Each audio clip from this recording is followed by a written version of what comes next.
మధు లైన సిద్ధంగా ఉన్నారు. మధు, సో గాంధీ భవన్ లో ఎటువంటి డిస్కషన్ జరుగుతున్నాయి? గాంధీ భవన్ ఈరోజు మీటింగ్ గల ప్రధాన కారణం ఏంటి? ఏ రకమైనటువంటి డిసిషన్స్ జరుగుతూ ఉన్నాయి?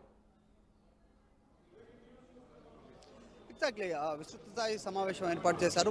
మొత్తం 6 అంశాల ఎజెండాగా ఈ కార్యక్రమం కొనసాగుతుంది. ఈ అంశానికి సంబంధించి దీంట్లో రాష్ట్ర ప్రభుత్వం చేపట్టినటువంటి అభివృద్ధి, తర్వాత పథకాలకు సంబంధించి క్షేత్రస్థాయిలో ప్రచారం చేయాలి అనేటువంటి అంశాలతో పాటు జూబ్లీస్కి సంబంధించినటువంటి అసెంబ్లీ ఉప ఎన్నికకి సంబంధించినటువంటి అంశం పైన కూడా చర్చ జరగనుంది. మొత్తం హాజరైనటువంటి వాళ్ళలో ఈ రోజంతా కూడా కీలకమైనటువంటి నాయకుల్ని, వైస్ ప్రెసిడెంట్లను, కార్పొరేషన్ చైర్మన్లను, కీలక నాయకులందరినీ హాజరుపరిచారు.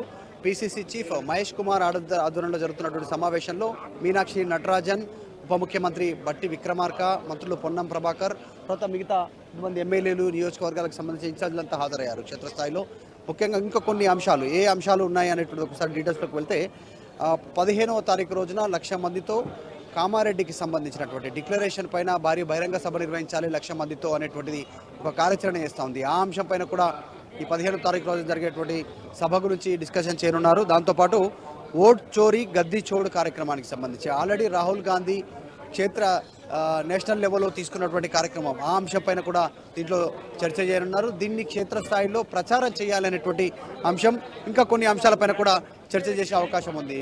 ఓవరాల్గా రాష్ట్ర వ్యాప్తంగా కాంగ్రెస్ పార్టీకి సంబంధించినటువంటి సంస్థాగతంగా క్షేత్రస్థాయిలో నిర్మాణం చేపట్టాలి, వచ్చేటువంటి స్థానిక సంస్థల ఎన్నికలపైన కూడా దృష్టి పెట్టాలని ఆలోచన చేస్తున్నట్టుగా తెలుస్తూ ఉంది. అన్నిటికంటే ముఖ్యంగా జూబ్లీహిల్స్ ఉప ఎన్నికకు సంబంధించినటువంటి విషయంలో చర్చ చేయనున్నట్టుగా తెలుస్తూ ఉంది.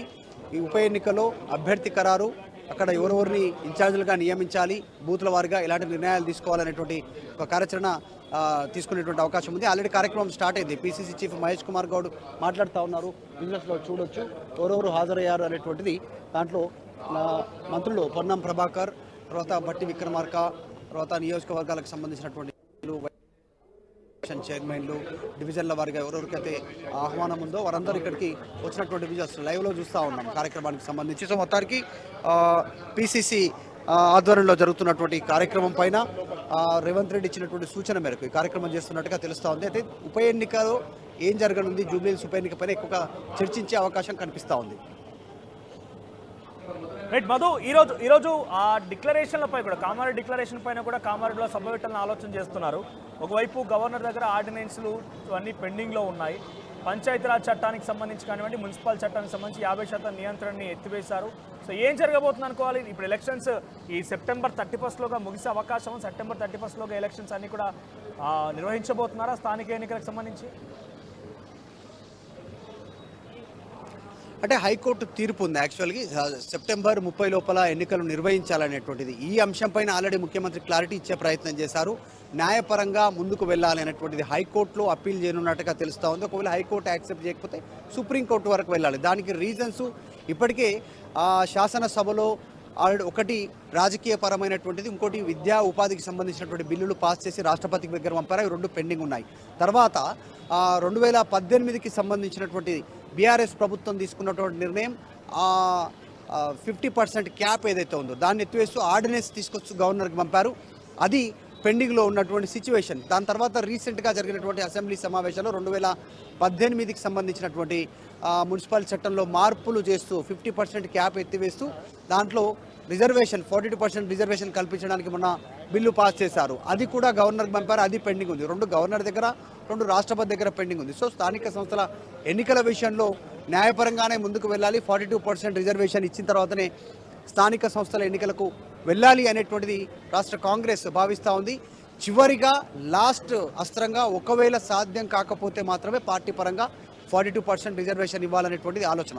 సో ఇదంతా చర్చించేటువంటి అవకాశం ఉంది. ప్రస్తుతానికి మాత్రం కాంగ్రెస్ పథకాలను క్షేత్రస్థాయిలోకి తీసుకెళ్లాలి, జూబ్లీహిల్స్ ఉప ఎన్నికకు సంబంధించినటువంటి అంశంపైన నిర్ణయం తీసుకోవాలి, ఎట్టి పరిస్థితుల్లో జూబ్లీహిల్స్ ఉప ఎన్నికలో గెలవాలి. ఈ ఎజెండాగా ఈ కార్యక్రమం టీపీసీసీ విస్తృత స్థాయి సమావేశం కొనసాగుతూ ఉంది. కామారెడ్డిలో జరిగేటువంటి బహిరంగ సభకు కూడా రాహుల్ గాంధీని, మల్లికార్జున ఖర్గేని, సిద్ధరామయ్యని, కర్ణాటక ముఖ్యమంత్రి సిద్ధరామయ్యని ఆహ్వానించాలి అనేటువంటి ఆలోచన కూడా చేస్తూ ఉన్నారు. దానికి సమాయత్తం జరుగుతూ ఉంది. ఇక మొత్తానికి ఈ పిసిసి విస్తృత స్థాయి సమావేశంలో కీలకమైనటువంటి అప్డేట్ ఏదైనా ఉందా అంటే జూబ్లీహిల్స్ ఉప ఎన్నికకి సంబంధించి అభ్యర్థి ఎవరికి అవకాశం ఇవ్వాలి అనేటువంటిది దానం నాగేందర్ లాంటి వ్యక్తులైతే ఖైరతాబాద్కు రాజీనామా చేసి జూబ్లీహిల్స్లో పోటీ చేస్తున్నటువంటి ప్రతిపాదన పార్టీ ముందు పెడతా ఉన్నారు. కాబట్టి పార్టీ ఎలాంటి నిర్ణయం తీసుకొని ఉంది, దాని పరిణామాలు ఏంటి, నాయకులు నుంచి ఎట్లాంటి రెస్పాన్స్ ఉంది, వీటన్నిటిపైన వాళ్ళు నిర్ణయం తీసుకున్నట్టుగా తెలుస్తోంది. ప్రస్తుతం పిసిసి చీఫ్ మహేష్ కుమార్ గౌడ్ మాట్లాడుతున్నారు. కొద్దిసేపట్లో మీనాక్షి నటరాజన్ కాంగ్రెస్ పార్టీ ఇన్ఛార్జ్, ఉప ముఖ్యమంత్రి బట్టి విక్రమార్క, మంత్రులు కూడా మాట్లాడి అంశాలను ప్రస్తావించేటువంటి అవకాశం ఉంది. ఏం చేయాలి కాంగ్రెస్ తదుపరి రాష్ట్రంలో అనేటువంటి అంశాలపైన.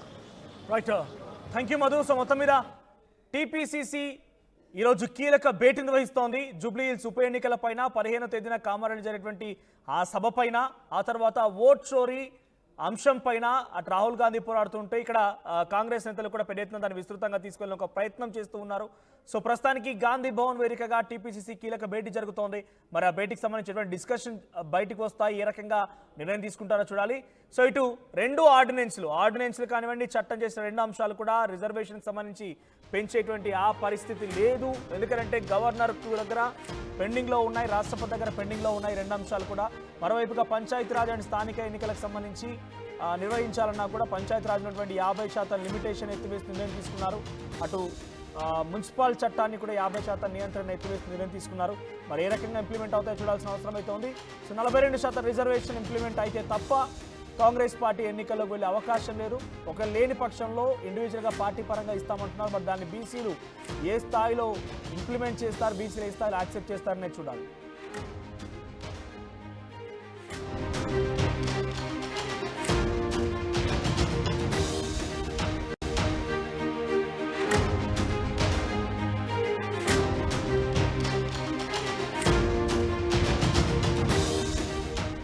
బ్రేకింగ్ న్యూస్ చూస్తున్నాం. గాంధీ భవన్లో టీపీసీసీ కీలక భేటీ జరుగుతోంది. జూబ్లీహిల్స్ ఉప ఎన్నిక పైన ప్రధానంగా చర్చ జరుగుతున్నట్టు తెలుస్తోంది. 15న కామారెడ్డి సభ, ఓట్ చోరీ, గద్దీ చోడ్ కార్యక్రమం పైన డిస్కషన్ జరగబోతోంది. అటు టీపీసీసీ సంస్థాగత నిర్మాణం పైన కూడా నేతలు చర్చిస్తున్నారు. భేటీలో సీఎం రేవంత్ రెడ్డి, మంత్రులు, కాంగ్రెస్ సీనియర్ నేతలు అంతా పాల్గొన్నారు. టీపీసీసీ చీఫ్ మహేష్ కుమార్ గౌడ్ అధ్యక్షతన ఈ సమావేశం జరుగుతోంది. డైరెక్ట్గా అసలు గాంధీ భవన్ ఎటువంటి సిచ్యువేషన్ నెలకొంది అటువంటి పరిస్థితి తెలుసుకునే ప్రయత్నం చేద్దాం. ప్రతినిధి మధు లైవ్లో సిద్ధంగా ఉన్నారు. మధు, సో గాంధీ భవన్లో ఎటువంటి డిస్కషన్ జరుగుతున్నాయి? గాంధీ భవన్ ఈరోజు మీటింగ్ గల ప్రధాన కారణం ఏంటి? ఏ రకమైనటువంటి డిసిషన్స్ జరుగుతూ ఉన్నాయి? ఎగ్జాక్ట్లీ, విస్తృత స్థాయి సమావేశం ఏర్పాటు చేశారు.